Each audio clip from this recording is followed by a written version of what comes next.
So when you're thinking about doing a 24-hour fast, it's really one full day without eating. And what does that look like? You're gonna stop eating the night before, just say 7 p.m., and have nothing again until 7 p.m. the next day. But that could essentially be any meal. So if you love having breakfast, and that's what I would actually prefer you do, is start your day with something, a full meal, maybe having your smoothie, enough protein, enough fats. You have that meal, and then nothing again till breakfast the next day.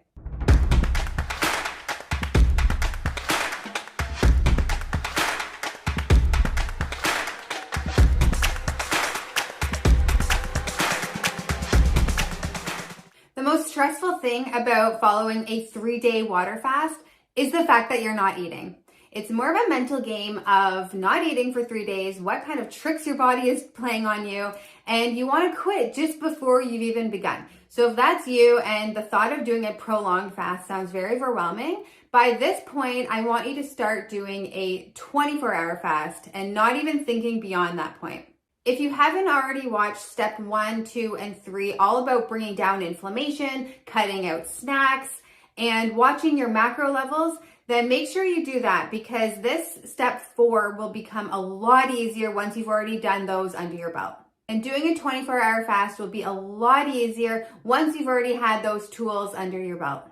After about 16 hours of fasting, your body starts to go into a process called autophagy. And why I like to do a 3-day water fast is because you get max autophagy at that point. But don't think that just doing a 20-hour, 24-hour fast is useless, because there's so many other added benefits, like helping with gut health, for example. Even a 24-hour fast will help increase a bacteria called Akkermansia, which helps with immune regulation, will help if you're on any immune modulating drugs, help with chemotherapy side effects, and even help how your body produces dopamine and serotonin.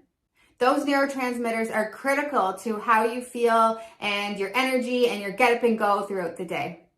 So when you're thinking about doing a 24-hour fast, it's really one full day without eating. And what does that look like? You're gonna stop eating the night before, just say 7 p.m., and have nothing again until 7 p.m. the next day. But that could essentially be any meal. So if you love having breakfast, and that's what I would actually prefer you do, is start your day with something, a full meal, maybe having your smoothie, enough protein, enough fats. You have that meal, and then nothing again till breakfast the next day. So that's essentially what a 24-hour fast looks like. Depending on what your goals are, you will time that 24 hours differently within the week. So ideally, it would be the day before you have chemo. 24 hours of fasting will help protect your healthy cells. It'll help increase chemo sensitivity to make sure it's only targeting those abnormal cells, and it'll also help with your immune system.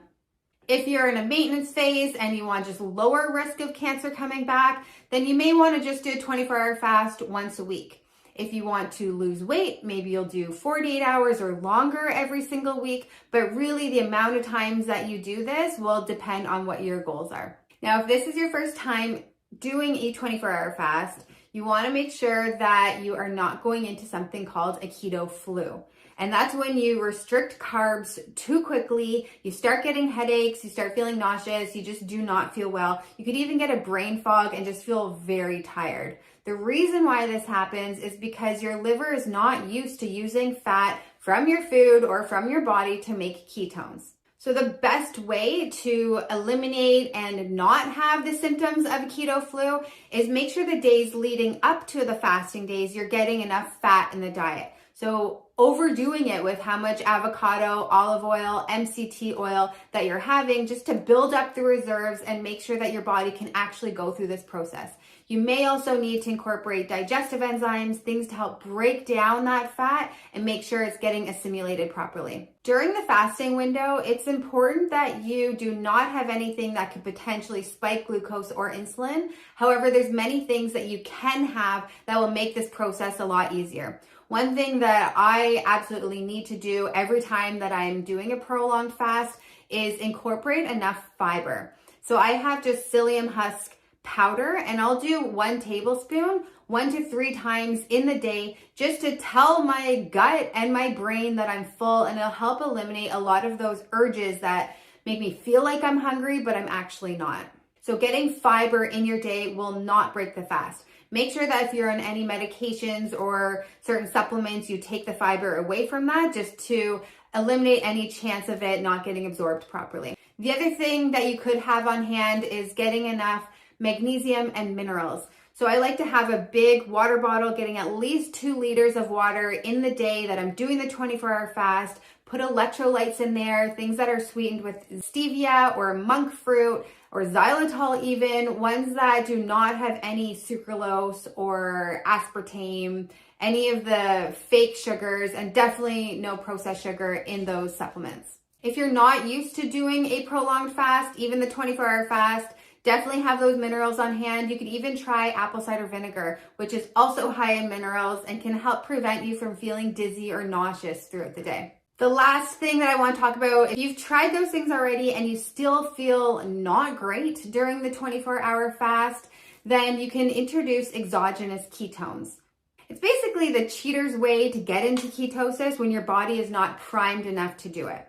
Exogenous ketones are made from salts and they give you the same result as if your body is creating those ketones when you have not become fat adapted yet. So for example, if you are fasting throughout the day and you feel tired and lightheaded and you feel hungry and not have tons of energy, then definitely incorporate these exogenous ketones and it'll help just give you that get up and go and help you prolong the fast. And don't worry, when you are supplementing with exogenous ketones, it's not going to make your body lazy later on. It's not going to stop your own body's production from making them. It'll just make this transition a lot easier. If you're feeling any other symptoms like fatigue, muscle aches, dizziness, another thing you could do is have an Epsom salt bath. The more minerals that you're getting through the skin even is going to help support your body and the electrical charges that it needs to get throughout the day. So especially if you're feeling any heart palpitations or signaling that your body is depleted in something, getting in those minerals through drinking them or having a mineralized bath will also help supply your body with what it needs.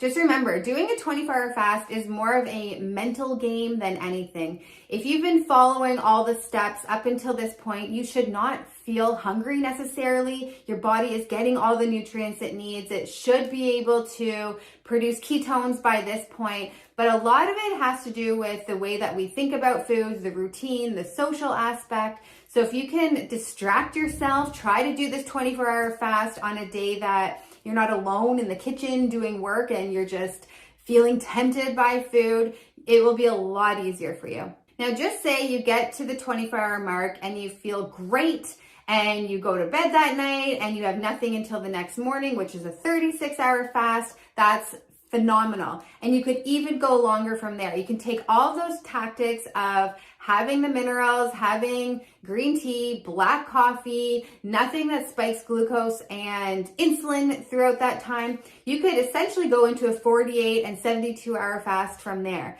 I find if you prep yourself to say, okay, I'm just doing 24 hours, it becomes a lot easier to carry on versus saying, I'm doing a 72-hour fast, I'm doing 3 days, and then within a few hours, you already want to quit.